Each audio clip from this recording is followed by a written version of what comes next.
22 जनवरी को अयोध्या में बड़े ही धूमधाम से राम मंदिर का प्राण प्रतिष्ठा समारोह संपन्न हुआ है। मंदिर का सपना लगभग 500 वर्षों से आई अनगिनत चुनौतियों का सामना करने के बाद साकार हो पाया है। लंबे समय से हिंदू पक्ष राम मंदिर के लिए आंदोलन कर रहा था। कोर्ट भी विवाद के निस्तारण में जुटा हुआ था, लेकिन किसी को भी विवाद का अंत नहीं दिखाई पड़ रहा था। तंगाए राम भक्तों को आशा की किरण तब दिखाई दी जब 2019 में भारतीय सर्वोच्च न्यायालय ने विवाद पर अपना फैसला सुनाया। फैसले में विवादित जमीन हिंदू पक्ष को राम मंदिर बनाने के लिए दे दी गई, वहीं मुस्लिम पक्ष को मस्जिद के लिए कुछ दूर 5 एकड़ जमीन दी गई। जिसके बाद इस वर्ष 22 जनवरी को प्रधानमंत्री मोदी द्वारा मंदिर का उद्घाटन कर दिया गया। अयोध्या विवाद अपने जैसा इकलौता विवाद नहीं था। इसके अतिरिक्त मथुरा में ईदगाह मस्जिद विवाद और काशी में ज्ञानवापी विवाद भी उसी कड़ी का हिस्सा है।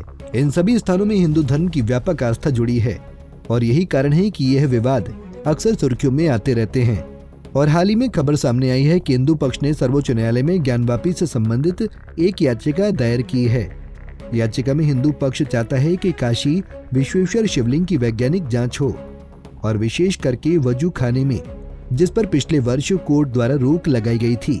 बता दें कि हाल ही में ASI द्वारा किए गए ज्ञानवापी परिसर के सर्वे की 839 पन्नों वाली रिपोर्ट सामने आई है। बताया जा रहा है कि सर्वे में ज्ञानवापी के मंदिर होने के पुख्ता प्रमाण मिले हैं। हिंदू पक्ष ने इसी सर्वे को आधार बनाकर अपनी याचिका दायर की है। हिंदू पक्ष का प्रतिनिधित्व कर रहे वकील विष्णु शंकर जैन ने बताया कि ASI द्वारा किए गए सर्वे रिपोर्ट में क्या मिला है और इनके क्या मायने हैं। देखिए, ASI ने अपनी इस रिपोर्ट को देने में बहुत सारी डिटेल्ड साइंटिफिक स्टडी की है और उस साइंटिफिक स्टडी के आधार पे ASI ने रिपोर्ट दी है। वहाँ पे जो इंस्क्रिप्शन है, उस तथाकथित मस्जिद में एक इंस्क्रिप्शन भी मिला है। साथ ही साथ उस तथाकथित मस्जिद में जो खंबे मिले हैं वो हिंदू मंदिर के खंबे पाए गए हैं। जो वेस्टर्न वॉल है वो ASI ने हिंदू मंदिर की वेस्टर्न वॉल कही है।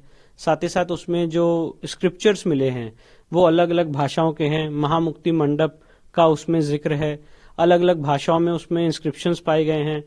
और अल्टीमेटली ASI ने यही कंक्लूड किया है कि 17वीं शताब्दी में यहाँ पे मंदिर तोड़ा गया है और जो यहाँ पे स्ट्रक्चर एग्जिस्ट करता है उससे पहले एक प्री एग्जिस्टिंग लार्ज हिंदू मंदिर था।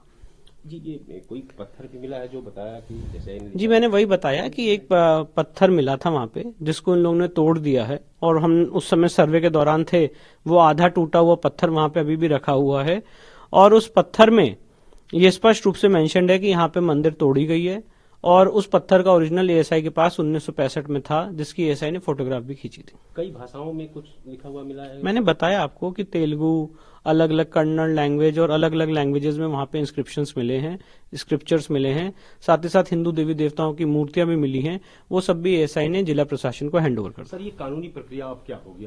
अब इसके बाद नेक्स्ट हम सुप्रीम कोर्ट का रुख करेंगे और सुप्रीम कोर्ट में मांग करेंगे कि जो वजू टैंक का एरिया उसको खोला जाए।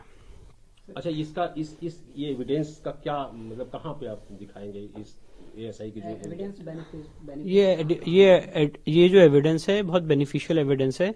कहाँ दिखाएंगे? अभी तो डिस्ट्रिक्ट कोर्ट वाराणसी में ही दिखाएंगे क्योंकि ट्रायल यहीं पे चल रहा है और उसके बाद जब आगे मामला यहाँ से कंक्लूड हो जाएगा तो आगे हायर कोर्ट्स में भी इसको पढ़ा जाएगा।